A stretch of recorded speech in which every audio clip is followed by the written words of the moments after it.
Welcome to daily current affairs 365। आज के video का टाइटल है 16 अक्टूबर 2025। 14 को वीडियो आया था, 15 को किसी कारणवश नहीं आ पाया था, तो ये 16 में वो भी न्यूज़ कवर कर लिया गया है। और बैंकिंग, फाइनेंस और इकोनॉमिक्स, इसके जो न्यूज़ है इसके लिए एक अलग सा स्लाइड बनाया जाएगा, ठीक है। तो वो अलग से वीडियो अपलोड होगा इसके बाद। आज का जो वीडियो है उसमें 16 अक्टूबर को मनाया जाता है वर्ल्ड फूड डे। तो वर्ल्ड फूड डे 2025 के बारे में जानेंगे। मंगोलिया के प्रेसिडेंट खुरलेशुक उखाना इंडिया आए थे और इंडिया ने उनके साथ बहुत सारे एग्रीमेंट्स वगैरह किए हैं, उसके बारे में डिटेल करेंगे, ठीक है। तो मंगोलिया के जो एग्रीमेंट्स हैं उसको कवर किया जाएगा। फिर इस बार दिवाली से जस्ट पहले सुप्रीम कोर्ट ने दिल्ली में अलाउ कर दिया है ग्रीन क्रैकर्स को। दिल्ली नहीं, दिल्ली एनसीआर में अलाउ कर दिया है। ग्रीन क्रैकर्स क्या होता है उसके बारे में जानेंगे। फिर जो यूनियन मिनिस्ट्री ऑफ एनवायरनमेंट है उसने स्टेज 1 अप्रूवल दे दिया है शिमला में रोपवे प्रोजेक्ट को, जो कहते हैं दुनिया का दूसरा सबसे लंबा रोपवे प्रोजेक्ट होगा, एशिया का प्लस इंडिया का सबसे बड़ा रोपवे प्रोजेक्ट होगा। उसके बारे में डिस्कशन करेंगे।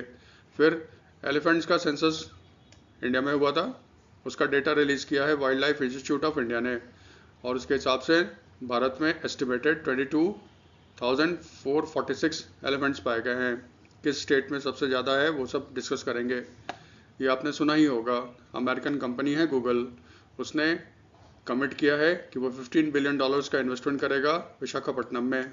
वहाँ पे इंडिया का पहला 1 gigawatt hyperscale data centre setup होगा, और अमेरिका से बाहर गूगल का पहला AI hub, artificial intelligence hub, वो विशाखापट्टनम में सेटअप कर रहा है, ठीक है। फिर अमित शाह, उन्होंने अनाउंस किया है जो नेशनल सिक्योरिटी गार्ड है, जिसको हम लोग ब्लैक कैट्स कमांडोज भी बोलते हैं, उसका एक हब सेटअप किया जाएगा इन अयोध्या। फिर कीर्तिवर्धन सिंह जो मिनिस्टर ऑफ स्टेट है फॉर एक्सटर्नल अफेयर्स, उन्होंने इंडिया को रिप्रेजेंट किया था at the Sharm el Sheikh peace summit on Gaza. ये आपने सुना होगा, इसके बारे में डिस्कशन करेंगे। इंडिया और इंडोनेशिया के बीच का जो नेवल एक्सरसाइज है समुद्र शक्ति 2025, वो विशाखापट्टनम में शुरू हो गया। इंडिया साउथ कोरिया का पहला जो नेवल एक्सरसाइज है बुसान साउथ कोरिया में शुरू हो गया है। फिर एक बुक था ready, relevant and resurgent to shaping a future ready force, जो सीडीएस जनरल अनिल चौहान ने लिखा है, उसका इनाग्रेशन किया, इसको अनावरण किया गया है, ठीक है, विमोचन किया गया है, ठीक है। और हमेशा की तरह कुछ प्रैक्टिस एमसीक्यू होंगे, उसको आप प्रैक्टिस कर लेना। वीडियो के साथ साथ आपके जो आज के जो न्यूज़ कवर किया गया है उस पर एमसीक्यूज़ बनाए गए हैं जो आपके लिए हाईली रेलेवेंट होगा, जो बिल्कुल एग्जाम के पैटर्न पे बनाया गया है। उसको डाउनलोड कर लो, उसको प्रैक्टिस कर लो, आपके लिए अच्छा होगा। फिर रिपीट कर रहे हैं, economics, business, banking and finance, इसका एक अलग सा वीडियो बनेगा जिसमें ये सारे न्यूज़ आज कवर किए जाएंगे, वो बाद में अपलोड कर दिए जाएंगे आज ही, ठीक है। तो आज का पहला न्यूज़ देख लेते हैं। हमेशा की तरह हम लोग डेट से स्टार्ट करते हैं, इंपॉर्टेंट डेट से। 16 अक्टूबर को पूरे वर्ल्ड में मनाया जाता है वर्ल्ड फूड डे। इसको ऑर्गेनाइज करता है फाओ। फाओ होता है फूड एंड एग्रीकल्चर ऑर्गेनाइजेशन, ठीक है। देखो, जब भी डेज पढ़ते हैं, पढ़ने का तरीका क्या रहता है, इसको किस दिन मनाया जाता है, कौन से डेट को मनाया जाता है। तो world food day every year celebrate किया जाता है ऑन 16 अक्टूबर। फर्स्ट टाइम ये सेलिब्रेट किया गया था 1981 में, ठीक है। वर्ल्ड फूड डे जो है ना, इसको शुरू करने वाला, इसको इंस्टीट्यूट करने वाला फूड एंड एग्रीकल्चर ऑर्गेनाइजेशन है फाओ। बहुत बार नाम सुना होगा आपने इसका। ये एक स्पेशलाइज्ड एजेंसी है यूनाइटेड नेशंस का, जो सेटअप हुआ था 16 अक्टूबर 1945। अब देखो, 16 अक्टूबर को food and agriculture organization establish हुआ था, इसीलिए फाओ ने डिसाइड किया है कि वो हर साल 16 अक्टूबर को मनाएगा world food day. World food day क्यों बोलते हैं, क्योंकि देखो नाम से ही लगता है, फूड एंड एग्रीकल्चर ऑर्गेनाइजेशन। इसको काम दिया गया था जो फूड इमरजेंसी है वर्ल्ड में, उसे डील करो। कैसे फूड इमरजेंसी को डील करोगे, लोगों के पास खाना नहीं है, तो खाना पहुंचाने के लिए क्या करो, एग्रीकल्चर का प्रोडक्शन बढ़ाओ। एग्रीकल्चर का प्रोडक्शन बढ़ेगा, फूड अवेलेबिलिटी बढ़ेगी, लोगों के पास खाना पहुंचेगा। इससे हंगर वगैरह की समस्या क्या होगी, कम हो जाएगी। इसीलिए इसको कहते हैं वर्ल्ड फूड डे। पढ़ने का दूसरा तरीका क्या होता है, थीम। जो साल का हम लोग वर्ल्ड फूड डे मनाते हैं उसका थीम क्या है, 2025 का जो थीम है वो है hand in hand for better foods and a better future. ठीक है, hand in hand for better foods and a better future. अब फूड एंड एग्रीकल्चर ऑर्गेनाइजेशन फाओ की बात आ गई, स्टैटिक पोर्शन कवर कर लो। ये यूनाइटेड नेशंस की एक स्पेशलाइज एजेंसी है जिसको इस्टेब्लिश किया गया था 16 अक्टूबर 1945 को। इसका हेडक्वार्टर कहाँ पे है, इसका हेडक्वार्टर है रोम, इटली। ठीक है, और इसके डायरेक्टर कौन है, चाइनीज़ हैं, डॉक्टर क्यू डोंगयू। ये डायरेक्टर जनरल हैं world food and agriculture organisation के। इसमें देखो टोटल मेंबर हैं 195, 194 तो कंट्रीज़ है और एक है यूरोपियन यूनियन। ये 27 यूरोपियन कंट्रीज़ का एक ग्रुप है ना, यूरोपियन यूनियन। ठीक है, तो अब क्योंकि वो कंट्री नहीं है, ग्रुप है, तो मेंबर्स हो गए 195, लेकिन कंट्रीज अगर पूछेगा तो हमारा आंसर होगा 194 और मेंबर्स पूछेगा तो 195 होगा। दिवाली का समय आ गया। जो दिल्ली एनसीआर में रहते हैं उनको पता है इस समय पॉल्यूशन बहुत बढ़ जाता है। ठीक है, बहुत सारे कारण हैं, लेकिन उसमें एक कल्प्रिट जो माना जाता है वो पटाखे को माना जाता है, क्रैकर्स को। 4 साल पहले सुप्रीम कोर्ट ने दिल्ली में टोटल बैन कर दिया था कि कोई भी दिल्ली में, दिल्ली मतलब दिल्ली एनसीआर में, कोई पटाखे नहीं फूटेंगे, कोई क्रैकर्स नहीं छूटेंगे। लेकिन इस बार सुप्रीम कोर्ट ने अलाउ कर दिया है। जो दिल्ली एनसीआर है, एनसीआर का मतलब होता है नेशनल कैपिटल रीजन। इसमें दिल्ली के जो एडजॉइनिंग एरियाज़ हैं, जो 7 एरियाज़ हैं, जैसे कुछ डिस्ट्रिक्ट्स हो गया राजस्थान का, कुछ हो गया हरियाणा का, कुछ हो गया आपका उत्तर प्रदेश का, इनको शामिल करके बनाया गया है दिल्ली नेशनल कैपिटल रीजन। तो दिल्ली एनसीआर में इन रीजन में सुप्रीम कोर्ट कह रहे हैं कि इस बार आप दिवाली में ग्रीन क्रैकर्स छोड़ सकते हो, लेकिन कुछ शर्त है। ठीक है, अब देखो यहाँ पे एक डिवीज़न बेंच है जो सुप्रीम कोर्ट का, जिसमें थे chief justice of India B R Gavai और जस्टिस के विनोद चंद्रा। इन्होंने अलाउ कर दिया है ग्रीन क्रैकर्स इन दिल्ली एनसीआर रीजन। और कब तक छोड़ सकते हैं, 18 to 21 अक्टूबर, तब तक दिवाली आपका निपट जाएगा। ध्यान देना, यहाँ पे वर्ड यूज़ किया है डिवीज़न बेंच, हमेशा याद रखना।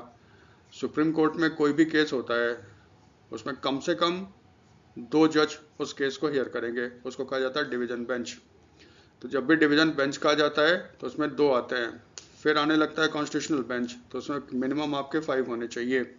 ठीक है, तो ये बेंच अलग अलग होते हैं। तो ये जो था सुनवाई कर रहा था डिवीज़न बेंच, इसका मतलब इसमें 2 जज थे। चीफ जस्टिस खुद थे बी आर गवाई साहब, और दूसरे थे जस्टिस विनोद चंद्रा। ठीक है, सुप्रीम कोर्ट में ये भी कहा कि जो 4 साल पुराना जो बैन हमने लगाया था वो सही नहीं था, थोड़ा सा इसमें हम मॉडिफिकेशन करते हैं और आपको अलाउ करते हैं कि दिल्ली में ग्रीन क्रैकर्स अलाउ होगा।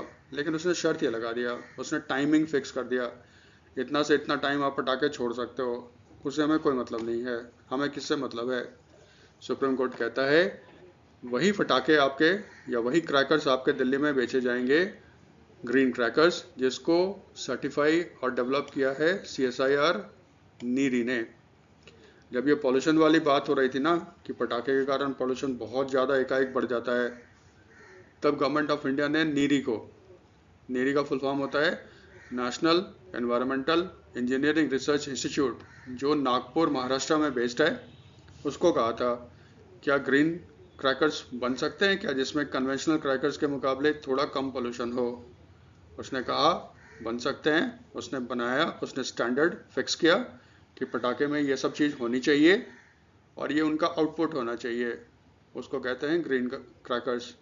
तो ये जो स्टैंडर्ड है ना, इसको नीरी ने सेटअप किया है। सुप्रीम कोर्ट कहता है जो नीरी के स्टैंडर्ड के मुताबिक क्रैकर्स बनाए गए होंगे उसी को ग्रीन क्रैकर्स बोलेंगे और वही दिल्ली में आपका सेल किया जाएगा। ठीक है, 18 से 21 अक्टूबर 2025 तक। अब देखो यहाँ पे एक छोटा सा वर्ड आ गया CSIR एग्जाम के लिए full form council of scientific and industrial research. ठीक है, council of scientific and industrial research, ये गवर्नमेंट ऑफ इंडिया की एक बॉडी है जो बेसिकली रिसर्च एंड डेवलपमेंट के लिए काम करता है। इंडिया में आप बहुत सारा देखते होंगे रिसर्च ऑर्गेनाइजेशंस है, जैसे एग्रीकल्चर में आप सुनते होंगे, है ना, ICAR,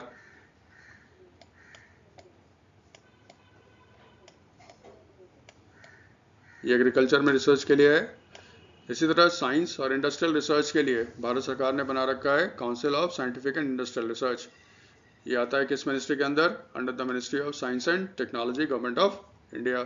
ठीक है, अब थोड़ा सा जान लें ग्रीन क्रैकर्स क्या होता है, एग्जाम के लिए रेलेवेंट है, इसके बारे में थोड़ा ध्यान से याद करना होगा। नीरी के हिसाब से a green crackers as compared to the conventional crackers shall emit 30% less PM particulate matters। particulate matters जो होता है ना, छोटे छोटे महीन से आपके ये मॉलिक्यूल्स होते हैं, आप देखोगे लिखे रहेगा PM 2.5, PM 10। पॉल्यूशन में जब भी बात आती है, ये इतने छोटे होते हैं कि ये हमारे नाक के थ्रू सांस के द्वारा अंदर हमारे चले जाते हैं, फेफड़े में जमा हो जाते हैं और फिर प्रॉब्लम क्रिएट करना शुरू कर देते हैं हेल्थ के लिए। तो उसको कहते हैं पार्टिकुलर मटेरियल्स। बहुत ही माइक्रोस्कोपिक मटेरियल्स होते हैं जो पॉल्यूटेंट्स मानते हैं। तो वो कहता है जो कन्वेंशनल क्रैकर्स अगर आप छोड़ते हो उसमें जितना पार्टिकुलेट मैटर्स निकलता है उससे ये 30% कम निकलना चाहिए। ग्रीन क्रैकर्स का एक क्राइटेरिया ये होगा। या फिर नेरी कहता है कि अगर आप क्रैकर्स को बर्स्ट करोगे, उसको जब छोड़ोगे, तो कम से कम 20% रिडक्शन होना चाहिए in particulate matters and 10% reduction in gaseous emissions. Normally जो पटाखे हम लोग छोड़ते हैं, ठीक है, उसमें से निकलता है आपका सल्फर डाइऑक्साइड और नाइट्रोजन डाइऑक्साइड। ये दोनों आपके हार्मफुल गैसेस हैं, पॉल्यूटेंट्स हैं। तो नेरी कहता है दो क्राइटेरिया पे होगा आपका ग्रीन क्रैकर्स। एक, कन्वेंशनल क्रैकर से वो 30% लेस पार्टिकुलेट मैटर्स को इमिट करता होगा जब उसको फोड़ा जाता है। या फिर दूसरा क्राइटेरिया क्या है, मिनिमम 20% रिडक्शन होना चाहिए इन PM plus at least 10% reduction in gases emission, basically sulphur dioxide and nitrogen dioxide. ये दो क्राइटेरिया है, ठीक है, इसमें से कोई एक। ग्रीन क्रैकर्स में बेरियम नाइट्रेट, आर्सेनिक और लेड का इस्तेमाल नहीं किया जाता, जो बेहद हार्मफुल होते हैं। ठीक है, ये लोग बेसिकली क्या करते हैं, पोटेशियम बेस्ड कंपाउंड्स का यूज़ करते हैं जिसमें एल्युमिनियम और अदर लो एमिशन मटेरियल्स होता है। ठीक है, आप ये याद करना नीरी का ग्रीन क्रैकर्स का डेफिनेशन, ये बहुत सारे एग्जाम्स में आएंगे। ठीक है, मंगोलिया के प्रेसिडेंट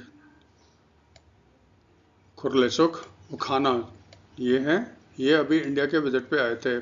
ठीक है, देखो जो भी इंडिया में विजिट करने के लिए आता है, नॉर्मली प्रेसिडेंट हो गया, प्राइम मिनिस्टर हो गया, अब तो फॉरेन मिनिस्टर्स वगैरह भी पूछने लगे हैं जो इम्पोर्टेंट हैं।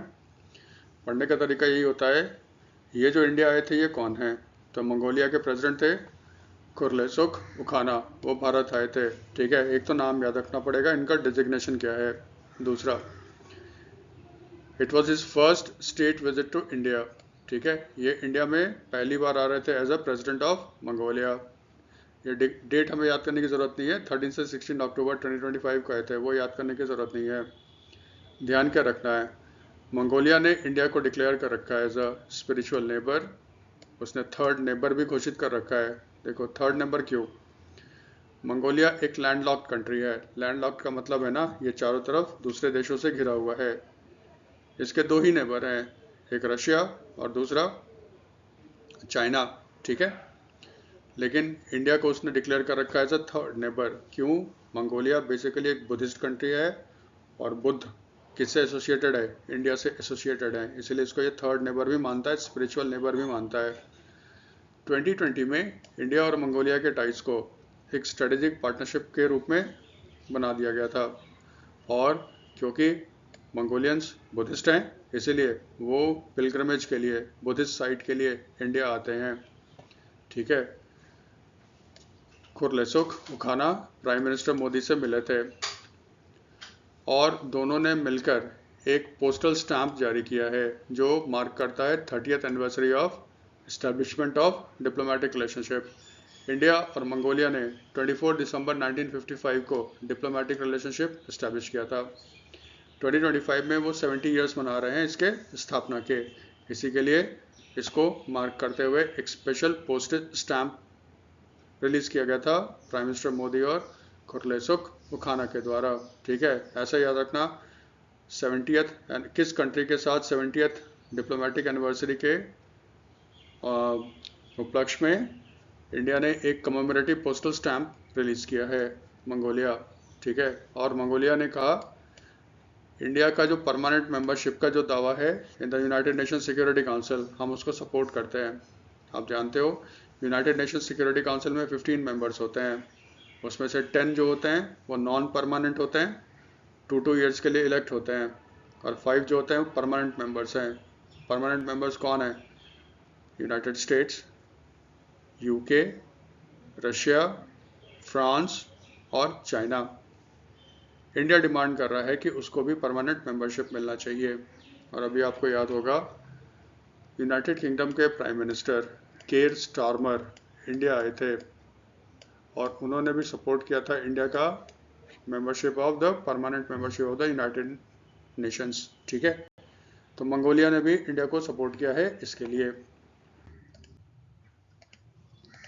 दोनों कंट्री के बीच में 10 MOU साइन हुए थे। देखो, जब भी कोई फॉरेन का लीडर इंडिया आता है, एग्रीमेंट साइन होते हैं, MOU साइन होते हैं, या इंडिया के प्राइम मिनिस्टर भी जब इंडिया से बाहर जाएंगे तो देखो MOUs आपके साइन होते हैं। हमें यह भी याद रखना होता है MOUs, सारे MOUs याद रखना इम्पॉसिबल है। आपको सिर्फ यही याद रखना है कि कितने MOU साइन हुए थे, तो टोटल साइन हुए थे 10। इतना भी काफ़ी है, इससे भी काम बन जाएगा। इसमें जो काम का है थोड़ा वो देख लेते हैं। एक MOU था cooperation in geology and mineral resources. Mongolia population बहुत कम है, लेकिन वहाँ पे बहुत सारे मिनरल्स पाए जाते हैं। जैसे वहाँ पे पाया जाता है coking coal, copper, gold, iron, zinc और यूरेनियम। इंडिया कोकिंग कोल को इंपोर्ट करता है, इसमें अच्छे क्वालिटी का स्टील बनाने में इसका इस्तेमाल किया जाता है। India basically coking coal Indonesia, Australia से इंपोर्ट करता है। इंडिया चाहता है कि वो इंपोर्ट करे मंगोलिया से। फिर यूरेनियम, मंगोलिया ने अभी फ्रांस के साथ एक एग्रीमेंट साइन किया है जिसमें वो यूरेनियम को एक्सपोर्ट करेगा फ्रांस में। आप जानते हो गवर्नमेंट ऑफ इंडिया ने टारगेट सेट किया है 2047 तक भारत में 200 गीगावाट क्षमता का बन जाना चाहिए न्यूक्लियर पावर प्लांट्स, जो कि बहुत मुश्किल लग रहा है। भारत में यूरेनियम नहीं पाए जाते। भारत में यूरेनियम सिर्फ मिलता है मेनली झारखंड में झारसुगुड़ा में और आंध्र प्रदेश में तुमालापल्ली, 2 जगह है जहाँ पे भारत को यूरेनियम मिलता है। इसलिए भारत चाहता है उसको यूरेनियम चाहिए ताकि वो 200 गीगावाट्स के जो प्रोजेक्ट है, जो टारगेट है, उसको पूरा कर सके। ठीक है, यूरेनियम में यही याद रखना आप। भारत में 2 न्यूज़ आया था जो अभी करंट का ही था। एक, भारत में यूरेनियम का माइनिंग जो है वो uranium corporation of India limited करता है। ठीक है, तो NTPC ने आपका एक एग्रीमेंट साइन किया है विद NPCIL, जिससे कि वो इंडिया से बाहर दोनों मिलकर यूरेनियम के रिजर्व्स को खोजेंगे। मोस्ट प्रोबेबली अगर हमारे मंगोलिया में यूरेनियम खोजने की बात आई, ठीक है, तो हो सकता है ये लोग भी आपका कॉन्ट्रैक्ट मिल जाए NTPC और UICL को। ठीक है, ये डिटेल है आपका 30 सितंबर के वीडियो में, आप उसको भी देख सकते हो। प्लस आप ये भी देख लेना 26 सितंबर का जो वीडियो है 2025 को, प्राइम मिनिस्टर ने राजस्थान के बांसवाड़ा में, Mahi Banswara Rajasthan atomic power plant का आधारशिला रखा है, फाउंडेशन स्टोन रखा है, जिसमें 2800 megawatts nuclear power plants setup किए जाएंगे, फेजेस में आपके किए जाएंगे। ये आप देख सकते हो 26 सितंबर 2025 के वीडियो में। ठीक है, तो यूरेनियम से ये याद रखना, एक बांसवाड़ा वाला और दूसरा NTPC जो जॉइंट वेंचर सेटअप कर रहा है विद UCIL के साथ। NTPC वाला है 30 सितंबर 2025 और बांसवाड़ा वाला है 26 सितंबर 2025 के वीडियो में इसको डिटेल में कवर किया गया है। फिर एक MAU इस पे भी था, क्विक इम्पैक्ट प्रोजेक्ट्स पे। क्विक इम्पैक्ट प्रोजेक्ट्स का मतलब होता है गवर्नमेंट ऑफ इंडिया के हिसाब से इसमें मैक्सिमम जो इन्वेस्टमेंट होता है ना वो $50,000 तक का होता है। यानी कि वो प्रोजेक्ट हैं जो छोटे पॉपुलेशन वाले एरिया में इम्प्लीमेंट किए जाते हैं इसको कहते हैं कम्युनिटी डेवलपमेंट प्रोजेक्ट, जिसका मेन मकसद क्या होता है, उस कम्युनिटी का जो लाइवलीहुड है उसको, और लाइवलीहुड जो है उसको सॉरी इसका मेन ऑब्जेक्टिव होता है to create livelihoods for the community, strengthen their social infrastructure and enhance economic resilience for local community. Simple सा फंडा है। मंगोलिया एक बहुत बड़ा देश है, पॉपुलेशन बहुत छोटा है, क्योंकि ना वहाँ पे लिविंग कंडीशन बहुत टफ है। ऊपर देखोगे तो लगभग वो पठार का इलाका है, पोल के पास है, ठंड बहुत रहती है, छोटे छोटे पॉपुलेशन है और आइसोलेटेड एरियाज़ में रहते हैं। मंगोलिया वाला कहता है हमें बड़े बड़े प्रोजेक्ट्स नहीं चाहिए, हमें छोटे प्रोजेक्ट्स चाहिए ताकि हमारी छोटे पॉपुलेशन को वो ठीक से उसका डेवलपमेंट हो सके। इसी के लिए गवर्नमेंट ऑफ इंडिया के क्विक इम्पैक्ट प्रोजेक्ट्स मंगोलिया में इम्प्लीमेंट किए जाएंगे। ध्यान ये रखना, क्विक इम्पैक्ट प्रोजेक्ट्स में मैक्सिमम इन्वेस्टमेंट खर्च कितने का होता है, $50,000 का होता है। इंडिया एक संस्कृत का टीचर भेजेगा मंगोलिया, जो गंडान मोनेस्ट्री में रहेगा 1 साल के लिए। दूसरा, मंगोलिया ने एक एग्रीमेंट साइन किया है to join International Big Cat Alliance. थोड़ा सा जान लो, इंटरनेशनल बिग कैट अलायंस, इसका अनाउंसमेंट किया था प्रधान मिनिस्टर नरेंद्र मोदी ने 9 अप्रैल 2023 को मैसूरू कर्नाटका में। क्यों? क्योंकि उस समय वहाँ पे मनाया जा रहा था 50th anniversary of project tiger. Government of India ने प्रोजेक्ट टाइगर लॉन्च किया था, ठीक है, 1973 में, जिसका उद्देश्य था टाइगर को बचाना। तो 50 ईयर्स उसके हुए, उन्होंने अनाउंस किया इंटरनेशनल बिग कैट अलायंस। इन्होंने आइडेंटिफाई किया है कुछ वाइल्ड एनिमल्स को जो कैट फैमिली से आते हैं। ये वाइल्ड एनिमल्स कौन है? Lion, tiger, puma, jaguar, leopard, snow leopard and cheetah यानी कि 7 हैं, ठीक है। इन 7 वाइल्ड एनिमल्स को बचाया जाएगा, इनका कंजर्वेशन किया जाएगा, और जो जो कंट्रीज इसमें इंटरेस्टेड हैं और जो नॉन गवर्नमेंटल ऑर्गेनाइजेशन इसमें इंटरेस्टेड हैं, मोदी ने कहा कि आप हमारे साथ आइए, हम लोग मिलकर इसको करेंगे। मंगोलिया एग्री हो गया है कि वो इंटरनेशनल बिग कैट अलायंस में शामिल होगा। ध्यान ये रखना, ये जो 7 है ना, उसमें से प्यूमा और जैगुआर वो इंडिया में नहीं पाए जाते। लायन है, टाइगर है, लेपर्ड है, लेपर्ड तेंदुआ को बोलते हैं, स्नो लेपर्ड भी है, स्नो लेपर्ड आपका जम्मू कश्मीर में पाया जाता है, और चीता आप जानते हो इंडिया ने साउथ अफ्रीका, नामीबिया से चीता लाके मध्य प्रदेश में कुनो नेशनल पार्क में उसको बसाया है, ठीक है। ये भी याद रखना, जुलाई में इंटरनेशनल बिग कैट अलायंस की मीटिंग हुई थी, जनरल असेंबली हुई थी, और भारत के जो union minister for environment, Forest and Climate change Bhupendra Yadav हैं, उनको उसका प्रेसिडेंट बनाया गया। तो पहला प्रेसिडेंट कौन है इंटरनेशनल बिग कैट अलायंस के? Bhupendra Yadav, minister for environment, ठीक है। फिर मंगोलिया ने साइन किया agreement on the international solar alliance. International solar alliance जो है ये भी इंडिया का प्रोजेक्ट है। 2015 में 21st conference of parties on climate change, जिसको पॉपुलरली हम लोग पेरिस क्लाइमेट चेंज समिट बोलते हैं, ये 2015 में पेरिस फ्रांस में हुआ था। मेन मकसद क्या था? कार्बन के एमिशंस को कम किया जाए, ताकि ये जो उसके कारण जो अर्थ का टेम्परेचर तेज़ी से बढ़ रहा है, एवरेज टेम्परेचर, ग्लोबल वार्मिंग बोलते हैं ना, जिसके कारण क्लाइमेट चेंज हो रहा है, उसको थोड़ा कंट्रोल किया जा सके, कम किया जा सके। इसीलिए प्रमोट किया जाता है सोलर एनर्जी को। सोलर एनर्जी क्लीन एनर्जी माना जाता है, इसमें पोल्यूशन ना के बराबर होता है, ठीक है, मतलब कार्बन का प्रोडक्शन नहीं होता है, ठीक है। तो वहाँ पे प्राइम मिनिस्टर नरेंद्र मोदी और फ्रांस के उस समय के प्रेसिडेंट फ्रांसवा होलांद, उन्होंने अनाउंस किया था इसको। अब वर्ल्ड के कोई भी कंट्री इंटरनेशनल सोलर अलायंस का मेंबर बन सकते हैं। मकसद क्या है? यहाँ पे सोलर पावर को प्रमोट किया जाए, वर्ल्ड में न्यू टेक्नोलॉजी को डेवलप किया जाए, और फाइनेंस का अरेंजमेंट किया जा सके, ताकि जो गरीब देश हैं वो भी अपने देश में सोलर पावर प्लांट लगा सकें। मंगोलिया ने कहा कि हम भी इसमें शामिल होंगे। याद रखना, इंटरनेशनल सोलर अलायंस का जो हेडक्वार्टर है वो गुरुग्राम, हरियाणा में है, ठीक है। फिर ये याद रखिएगा, मंगोलिया में आपका मिलता है क्रूड पेट्रोलियम ऑयल। जिसको वो एक्सपोर्ट करता है चाइना को। मंगोलिया चाहता है कि वो ये जो क्रूड ऑयल है उसका यूज़ करके वो खुद अपना एक रिफाइनरी बनाए। इंडिया ने मंगोलिया को लाइन ऑफ क्रेडिट दिया। लाइन ऑफ क्रेडिट सिंपल सा समझो, लोन दिया है $1.7 बिलियन का। अभी तक किसी भी एक सिंगल प्रोजेक्ट में जो इंडिया ने सबसे ज़्यादा लोन दिया है वो मंगोलिया को दिया है $1.7 बिलियन का, ताकि वहाँ पे एक रिफाइनरी बन सके। ये रिफाइनरी उम्मीद है 2028 में काम करना शुरू कर देगा। ठीक है, थोड़ा सा मंगोलिया के बारे में जान लें। मंगोलिया एक लैंडलॉक कंट्री है। ठीक है, ये नॉर्थ सेंट्रल एशिया में सिचुएटेड है और ये दो कंट्री से सराउंडेड है, रशिया से और चाइना से। ठीक है, ये एक बुद्धिस्ट कंट्री है जो फॉलो करता है तिब्बतियन ब्रांच ऑफ बुद्धिज़्म। ठीक है, बुद्धिज़्म है ना, इसी के लिए वो इंडिया को अपना एक स्पिरिचुअल डेस्टिनेशन भी मानता है। और मंगोलिया से बहुत लोग आते हैं यहाँ पे, बुद्धिस्ट जो साइट्स है इंडिया में, बिहार में, उत्तर प्रदेश में, वहाँ पे। ठीक है, मंगोलिया का जो कैपिटल है उलन बतर या उलन बाटोर भी बोलते हैं।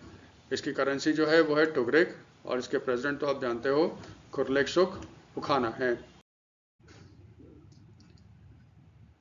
फिर एक न्यूज़ है शिमला से। यूनियन मिनिस्ट्री ऑफ एनवायरनमेंट ने स्टेज 1 अप्रूवल दे दिया है रोपवे प्रोजेक्ट जो बनेगा आपका शिमला में। ठीक है, अभी जैसे आपने देखा था वाराणसी में प्राइम मिनिस्टर नरेंद्र मोदी ने इनॉग्रेशन किया था एशिया के पहले अर्बन रोपवे ट्रांसपोर्टेशन सिस्टम का।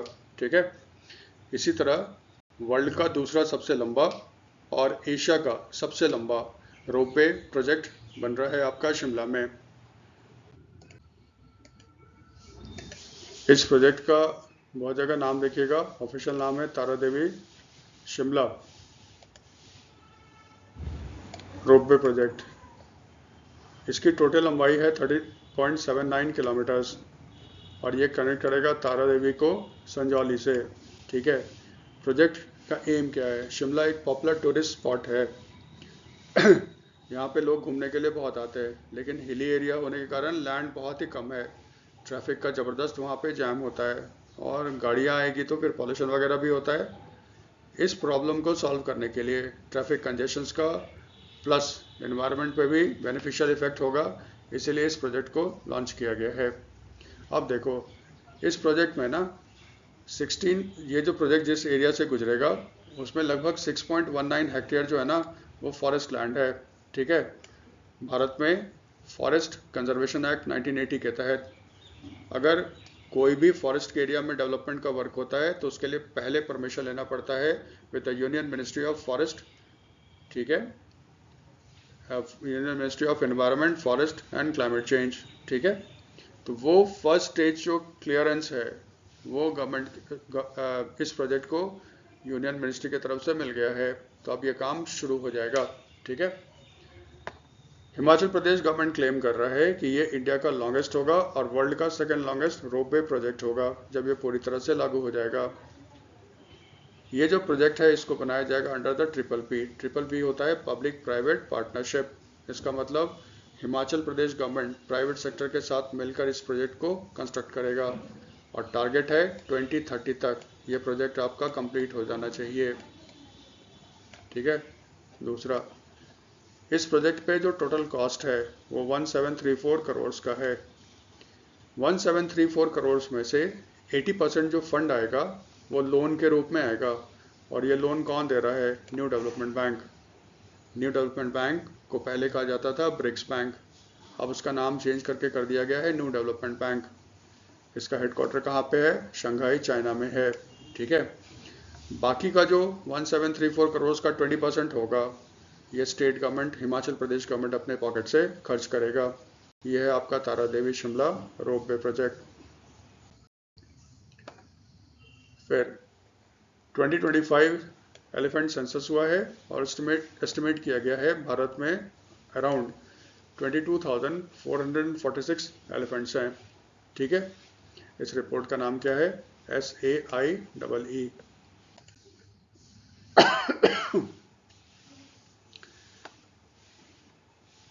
सॉरी, देखो रिपोर्ट का पूरा नाम है all India synchronous elephant estimation SAIEE 2025। 2021 से 2025 तक ये सेंसस किया गया था भारत में, ठीक है। उसी का ये रिपोर्ट अभी रिलीज हुआ है। सेंसस में ये बताया गया कि इंडिया में ऑन एन एवरेज 22,446 एलिफेंट्स हैं। अब देखो सेंसस होता है तो एक्यूरेट तो नहीं होता, इसीलिए वो लोग कह रहे हैं कि जो टोटल एलिफेंट्स है वो 18,255 से 26,645 है। ये अब मिनिमम और मैक्सिमम रेंज है आपका एलिफेंट्स का, लेकिन ऑन एन एवरेज हमारे देश में कितने एलिफेंट्स हैं? 22,446। एग्जाम में पूछेगा, ऑप्शन यही देगा 22,446, इसी पर टिक मारना है आपको। तो फिर ये सेंसस किसने कंडक्ट किया था? ये सेंसस कंडक्ट किया था union Ministry of Environment, Forest and Climate change in coordination with the wild life Institute of India. Wild life Institute of India ये यूनियन मिनिस्ट्री ऑफ एनवायरनमेंट का ही एक रिसर्च इंस्टीट्यूट है और ये बेस्ड इन देहरादून, ठीक है। ये देहरादून बेस्ड है, दोनों ने मिलकर आपका ये किया था और इसका टाइम पीरियड क्या था? 2021 से 2025 तक।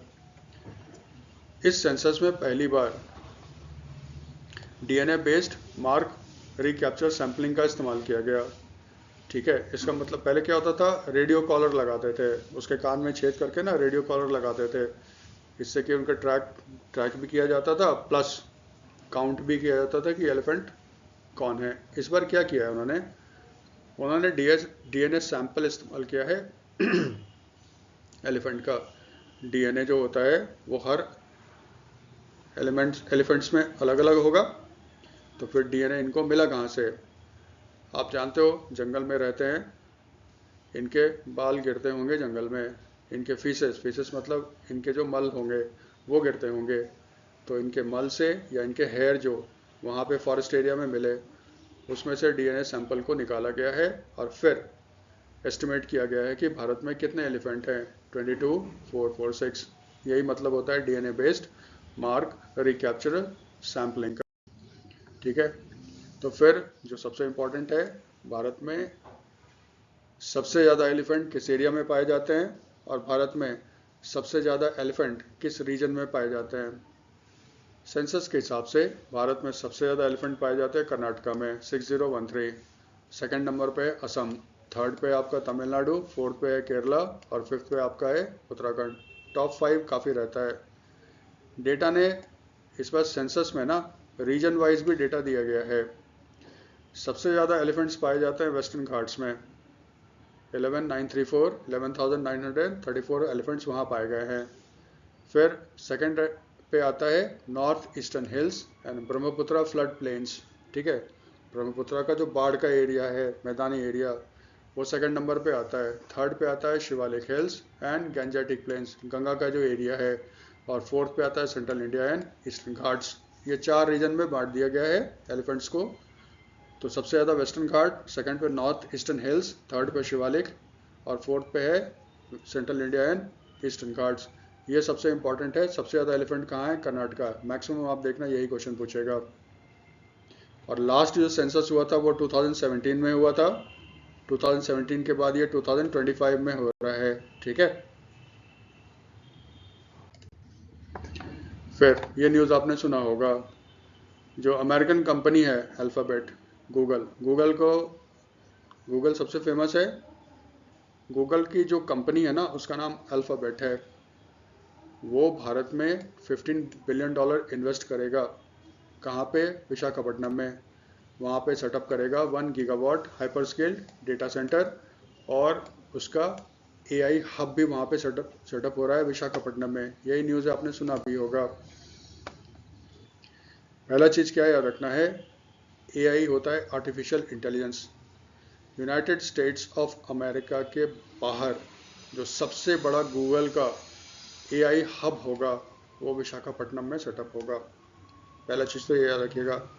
इसका मतलब ये जो आपका कहता था कि डोनाल्ड ट्रंप इंडिया में इन्वेस्टमेंट मत करो, गूगल ने उसको ठेंगा दिखा दिया, ठीक है। और वो होगा ही होगा, क्योंकि इंडिया में ट्रेंड मैन पावर है और इंडिया में काम करने का एनवायरनमेंट भी सही है, इसीलिए ये लोग यहाँ आएंगे ही आएंगे। और एक ह्यूज मार्केट भी है ना इंडिया, तो एक चीज़ याद रखना, अमेरिका के बाहर सबसे बड़ा जो गूगल का AI हब होगा वो विशाखापट्टनम में होगा। इन्वेस्टमेंट अमाउंट कितना है? $15 बिलियन। ये अगले 5 साल में वो इन्वेस्ट करेगा, इकट्ठा नहीं करेगा, 5 साल में करेगा। समझ में आता है? एग्रीमेंट गूगल और आंध्र प्रदेश इंफॉर्मेशन टेक्नोलॉजी डिपार्टमेंट के बीच में साइन हुआ था न्यू दिल्ली में 14 अक्टूबर को ड्यूरिंग भारत AI शक्ति इवेंट। भारत AI शक्ति इवेंट दिल्ली में ऑर्गेनाइज किया गया था, जिसका मेन मकसद क्या था? आर्टिफिशियल इंटेलिजेंस के बारे में उसका स्कोप क्या है, कैसे इंडिया में प्रमोट किया जाए। बहुत सारी कंपनियां भी आई थी, वहीं पे ये फॉर्मली एग्रीमेंट साइन हुआ था। और वहाँ पे प्रेजेंट कौन थी? Union finance minister Nirmala Sitharaman, electronics and IT minister Ashwini Vaishnaw और आंध्र प्रदेश चीफ मिनिस्टर चंद्रबाबू नायडू। ये याद रखिएगा, ये जो 1 gigawatt hyper scale data centre है, ये भारत का सबसे बड़ा डेटा सेंटर होगा। ठीक है? और जानते हो, जो आर्टिफिशियल इंटेलिजेंस होते हैं उनको ह्यूज अमाउंट ऑफ डेटा चाहिए। डेटा के कंप्यूटेशन के लिए ह्यूज अमाउंट ऑफ इलेक्ट्रिसिटी चाहिए। इसका मतलब ये जो इन्वेस्टमेंट हो रहा है ना, उसमें स्टेट गवर्नमेंट इनको अश्योर किया है कि हम आपको अनइंटरप्टेड पावर सप्लाई करेंगे।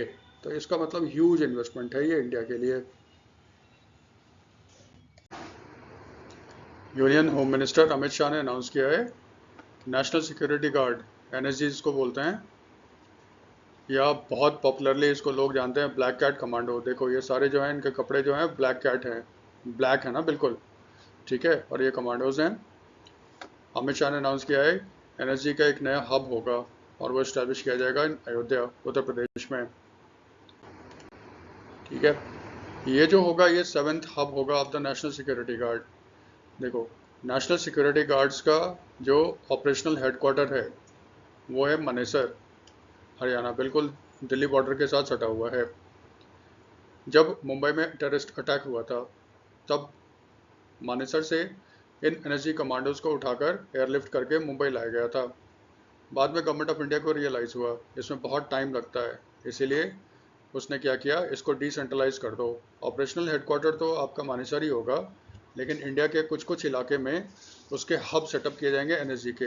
यहाँ पे NSG के कमांडोज हमेशा रेडी रहेंगे और जैसे ही कोई टेररिस्ट इंसिडेंट होगा या कोई रिस्पांस कर सकते हैं, कोई डिप्लॉयमेंट हो सकता है।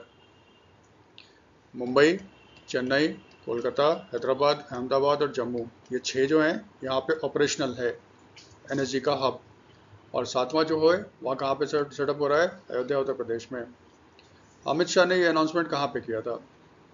नेशनल सिक्योरिटी गार्ड अपना 41st फाउंडेशन डे सेलिब्रेट कर रहा था ऑन 14 अक्टूबर 2025 को इन मानेसर, हरियाणा में। ठीक है, और उसी में अमित शाह वहाँ पे गए हुए थे, उन्होंने इसका अनाउंस किया। एक चीज़ का ध्यान रखना, नेशनल सिक्योरिटी गार्ड जो है वो अपना रेजिंग डे मनाता है 16 अक्टूबर को, 16 अक्टूबर को। फंक्शन लेकिन 14 अक्टूबर को ही ऑर्गेनाइज कर दिया गया था। लेकिन अगर एग्जाम में पूछता है कि NSG का रेजिंग डे कब है, तो 16 अक्टूबर को करना, क्योंकि इस दिन 1984 में NSG को रेज किया गया था। थोड़ा सा जान ले नेशनल सिक्योरिटी गार्ड्स के बारे में। आपको पता है 1984 में इंडियन आर्मी ने एक ऑपरेशन कंडक्ट किया था, ऑपरेशन ब्लू स्टार। अमृतसर में गोल्डन टेम्पल, स्वर्ण मंदिर, जो सिखों का सबसे पवित्र मंदिर माना जाता है, वहाँ पे कुछ सिख मिलिटेंट्स, खालिस्तानी जिसको बोलते हैं, उन्होंने सेंचुरी ले रखी थी। उन टेररिस्ट को वहाँ से निकालने के लिए इंडियन आर्मी ने एक ऑपरेशन कंडक्ट किया था, ऑपरेशन ब्लू स्टार। और बाद में आप जानते हो इंदिरा गांधी की हत्या भी कर दी गई थी। उस समय गवर्नमेंट ऑफ इंडिया को रियलाइज़ हुआ कि सिर्फ टेररिज्म से फाइट करने के लिए कोई स्पेशलाइज्ड फोर्स उसके पास नहीं है। तो 16 अक्टूबर 1984 को गवर्नमेंट ऑफ इंडिया ने एक डिसीजन लिया कि वो सेटअप करेगा फेडरल कंटिजेंसी फोर्स, ठीक है, जो फाइट करेगा टेररिस्ट को। 1986 में जब राजीव गांधी प्राइम मिनिस्टर थे, तब पार्लियामेंट ने पास किया नेशनल सिक्योरिटी एक्ट, और नेशनल सिक्योरिटी एक्ट के तहत नेशनल सिक्योरिटी गार्ड्स की स्थापना की गई, जो एग्जिस्टेंस में आया था 22 अक्टूबर 1986 को। इसका मतलब नेशनल सिक्योरिटी गार्ड्स का रेजिंग डे तो 22 अक्टूबर होना चाहिए ना, लेकिन हर जगह आप देखते हो लिखा रहता है 16 अक्टूबर को। क्योंकि एनएसजी अपना ओरिजिन ट्रेस करता है 16 अक्टूबर 1984 से, इसीलिए 16 अक्टूबर को मनाया जाता है national security guard raising day. दूसरा जो याद रखना है, ये सेंट्रल आर्म पुलिस फोर्स है जो आता है under the ministry of home affairs. 7 CAPF हैं भारत में। एक है आपका BSF, एक है आपका CRPF central reserve police force, फिर एक है आपका CISF central industrial security force, फिर एक है आपका SSB होता है सशस्त्र सीमा बल, फिर एक है आपका ITBP Indo Tibetan border police, ठीक है। फिर है आपका असम राइफल्स। सबसे पुराना इसमें जो है वो असम राइफल्स है जिसका कमांड आर्मी के पास होता है, ठीक है। तो ये 7 है और 7वां तो आपका एनएसजी तो है ही है। ये 7 हो गए BSF, CRPF, CISF, SSB, ITBP और असम राइफल्स। जो एनएसजी बनाया गया है उसको मॉडल किया गया है SAS है special air service of the British. ये शायद वर्ल्ड का पहला कमांडो फोर्स था, हाईली ट्रेंड कमांडो फोर्स है। और जर्मन GSG 9 पे उस पर मॉडल किया गया एनएसजी को। इसको ब्लैक कैट भी बोलते हैं। इसका ऑपरेशनल हेडक्वार्टर कहाँ पे? मनेसर हरियाणा। और इसका मोटो है सर्वत्र सर्वोत्तम सुरक्षा। अभी इसके जो डायरेक्टर जनरल हैं वो हैं भृगु श्रीनिवासन। एनर्जी में इतना याद कर लीजिएगा।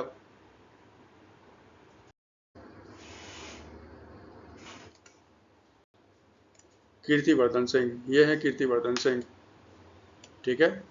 इन्होंने इंडिया को रिप्रेजेंट किया था at the Sharm el Sheikh peace summit on Gaza, जिसको सूत्रधार कौन थे? अमेरिकी प्रेसिडेंट डोनाल्ड ट्रंप। इसी के बारे में मेन पॉइंट्स जान लेते हैं इसके बारे में। इंडिया को इनवाइट किया गया था गाजा पीस प्लान में, जिसमें यह था गाजा में शांति हो और इजराइल और हमास एक पैलेस्टीनियन मिलिटेंट ग्रुप है, दोनों के बीच युद्ध विराम हो, शांति हो जाए। इसमें इंडिया को इनवाइट किया गया, ना तो प्राइम मिनिस्टर गए और ना ही आपके डॉक्टर जयशंकर जो एक्सटर्नल अफेयर्स मिनिस्टर हैं। इंडिया ने भेजा minister of state for external affairs Kirtivardhan Singh को वहाँ पे, ठीक है। इसका मतलब ये कह रहा है कि इंडिया इसको बहुत सीरियसली नहीं ले रहा है। अब पहले काम का चीज़ कर लो एग्ज़ाम के हिसाब से। जो गाज़ा पीस प्लान था या गाज़ा पीस समिट था, इसको होस्ट किसने किया? 2 आदमी ने। इसको होस्ट किया था अमेरिकन प्रेसिडेंट डोनाल्ड ट्रंप ने और इजिप्शियन प्रेसिडेंट अब्दुल फतह अल सीसी। इजिप्ट में क्यों किया गया ऐसे याद रखना। गाज़ा का जो एरिया है जिस पे इजराइल ने कैप्चर किया था 1967 के वॉर के बाद, ये एक्चुअली इजराइल ने जीता है from Egypt. Second world war के बाद इजिप्ट ने गाज़ा पे कब्जा कर लिया था 1948 में। 1967 में जो 6 डे वॉर हुआ था between Israel and Arab country, Arab में इजिप्ट भी था, उसको इजराइल ने हरा दिया और इजराइल ने कब्जा कर लिया गाज़ा। और एक और एरिया सुनते हो गए वेस्ट बैंक, जहाँ पे फिलिस्तीनियन रहते हैं। वेस्ट बैंक जो था वो जॉर्डन का था, जिसको इजराइलियों ने कब्जा कर लिया था, अभी भी उसके कब्जे में है। तो क्योंकि गाज़ा इजिप्ट का था जिसको इजराइलियों ने कब्जा कर लिया, बाद में इजिप्ट ने कहा कि हम गाज़ा पे अपना क्लेम छोड़ देते हैं, इसलिए शायद इसीलिए अब्दुल फतेह अल सीसी भी को होस्ट किया था इस समिट को। समिट का वेन्यू कहाँ था? शर्म अल शेख। शर्म अल शेख कहाँ है? इजिप्ट में।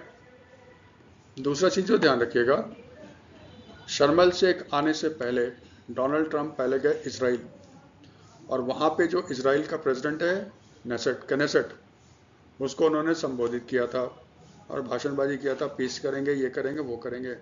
आप ध्यान ये रखना आपसे ये पूछ सकता है इसराइल के पार्लियामेंट का नाम क्या है? कनेसेट, ये याद रखना है, ठीक है।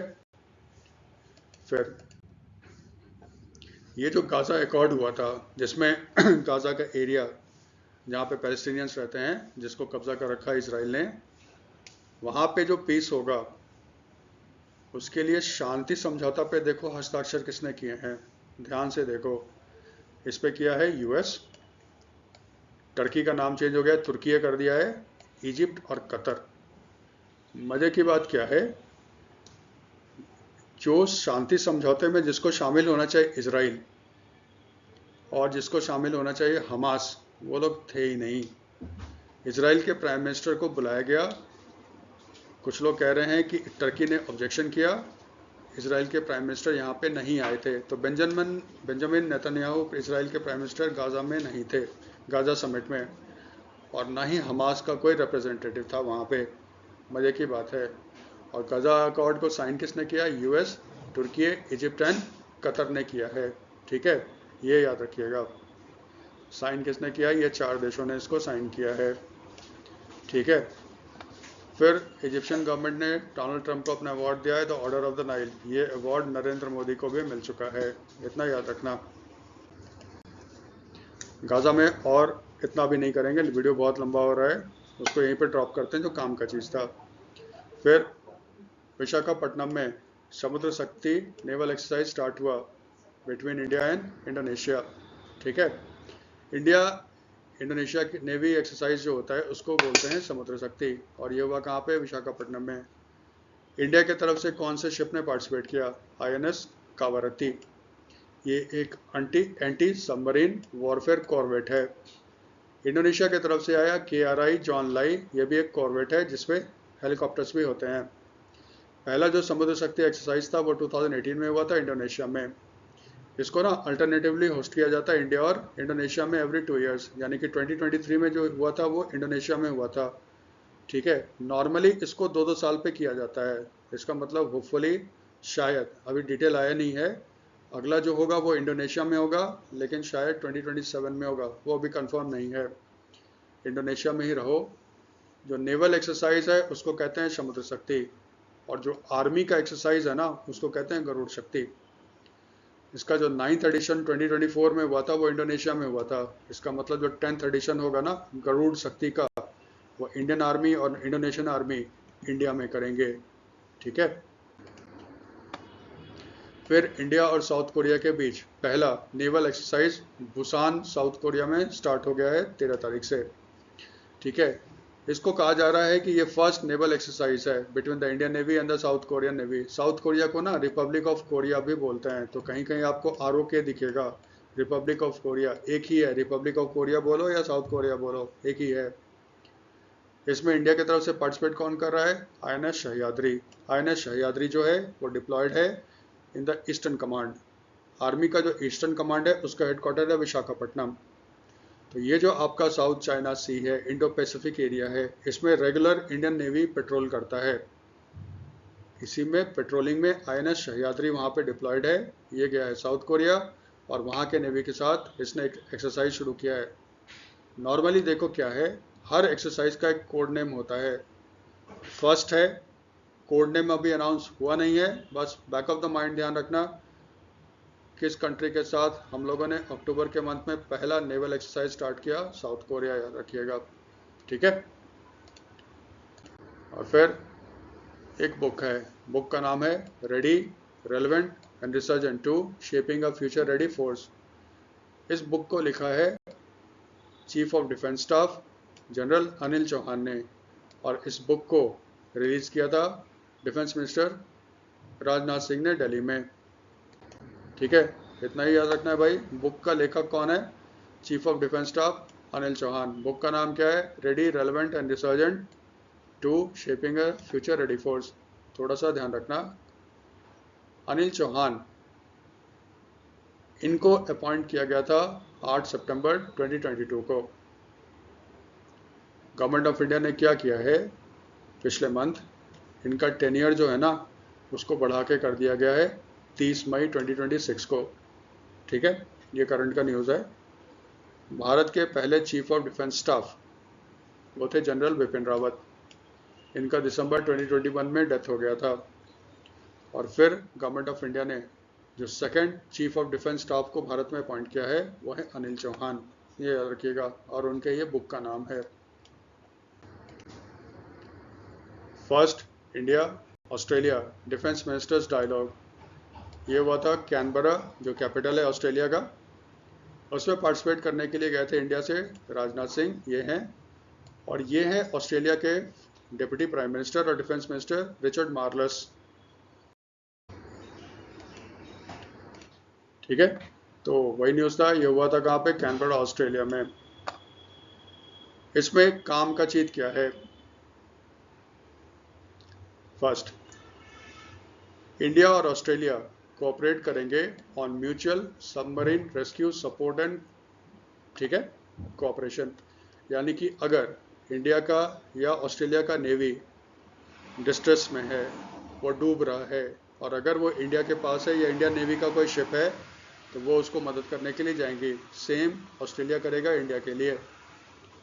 फिर 2024 में एग्रीमेंट साइन हुआ था on air to air refuelling. इसका डेमोन्स्ट्रेशन उन्होंने देखा था, राजनाथ सिंह ने वहाँ पे। ऑस्ट्रेलिया के पास F-35 है, उसका डेमोन्स्ट्रेशन दिखाया गया था राजनाथ सिंह को प्लेन में, कैसे हवा में एक प्लेन से दूसरे प्लेन में फ्यूल या ईंधन दिया जाता है। इसको भी इम्प्लीमेंट किया जा रहा है। और इंडिया ने ऑफर किया है, अगर रॉयल ऑस्ट्रेलियन नेवी शिप्स जो इंडियन ओशन में डिप्लॉयड हैं, अगर उनको मेंटेनेंस, रिपेयर, ओवरहॉलिंग की ज़रूरत होगी, तो वो इंडियन नेवी के शिपयार्ड्स को इस्तेमाल कर सकते हैं। ये 3 चीज़ था, ध्यान ये रखना। 2020 में इंडिया ऑस्ट्रेलिया ने अपने रिलेशनशिप को स्ट्रेटेजिक पार्टनरशिप में कन्वर्ट कर दिया था, और 2021 में इंडिया और ऑस्ट्रेलिया के बीच 2+2 डायलॉग स्टार्ट हुआ। 2+2 में क्या होता है, इंडिया और ऑस्ट्रेलिया के डिफेंस मिनिस्टर और फॉरेन मिनिस्टर्स दोनों पार्टिसिपेट करते हैं। ठीक है, तो ये डायलॉग होता है, लेकिन पहली बार हो रहा है सिर्फ 2 डिफेंस मिनिस्टर आपस में मिलकर बात कर रहे हैं, ऑस्ट्रेलिया और इंडिया के। याद रखना, 2+2 डायलॉग। इंडिया USA के साथ भी करता है, रशिया के साथ भी करता है, जापान के साथ भी करता है, ऑस्ट्रेलिया के साथ भी करता है। ठीक है, ये याद रखिएगा ऑस्ट्रेलिया में। फिर आज का जो वीडियो है उसमें जो कुछ MCQs हैं प्रैक्टिस के लिए, उसको एक एक कर लेते हैं। First, who hosted the Sharm el Sheikh peace summit on Gaza? Gaza में जो शर्म अल शेख पीस समिट हुआ था ऑन गाजा, ठीक है, उसको किसने होस्ट किया था? Option A, Israel and United States, B, Israel and Palestinian Authority, C, Egypt and Israel, D, Egypt and United States, E, Egypt, United States and Israel.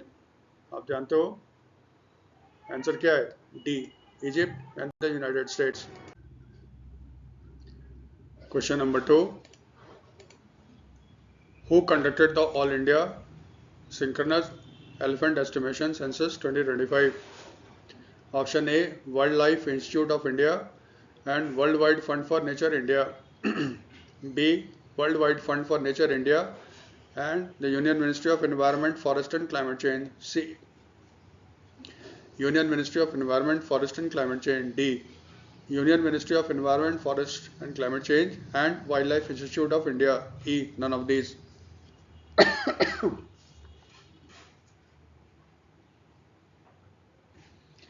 आप जानते हो इसका आंसर क्या है? D, Union Ministry of Environment, Forest and Climate Change and Wildlife Institute of India. Third, the Indian navy conducts bilateral maritime exercise Samudra Shakti with which countries navy? Option A, Australia, option B, Malaysia, option C, Indonesia, option D, Vietnam, none of these.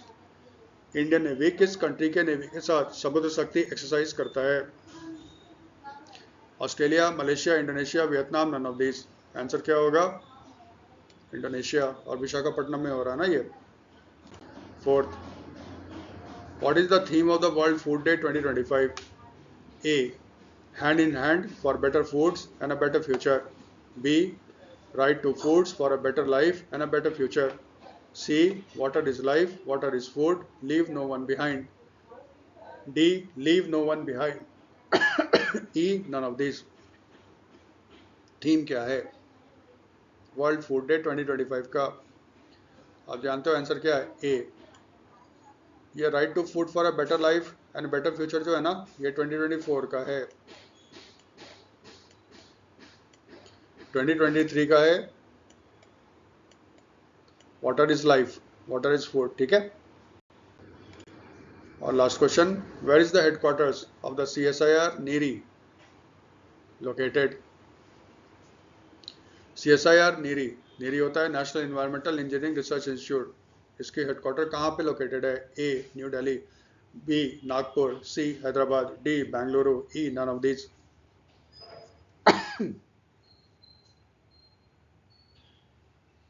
आप जानते हो इसका headquarter कहाँ पे है? नागपुर। आज के video में इस न्यूज़ को कवर किया गया था। एक अलग सा वीडियो बनाएंगे बैंकिंग एंड फाइनेंस पे, क्योंकि उसमें भी बहुत सारे न्यूज़ हैं। ये वीडियो बहुत लंबा हो जाता इसीलिए उसमें शामिल नहीं किया गया, उसको अलग से बना के अपलोड कर देंगे। आज के न्यूज़ पे जो MCQs हैं उसका लिंक नीचे डिस्क्रिप्शन में दे दिया गया है, काइंडली उसको भी डाउनलोड कर लो और प्रैक्टिस करो। Thanks for watching.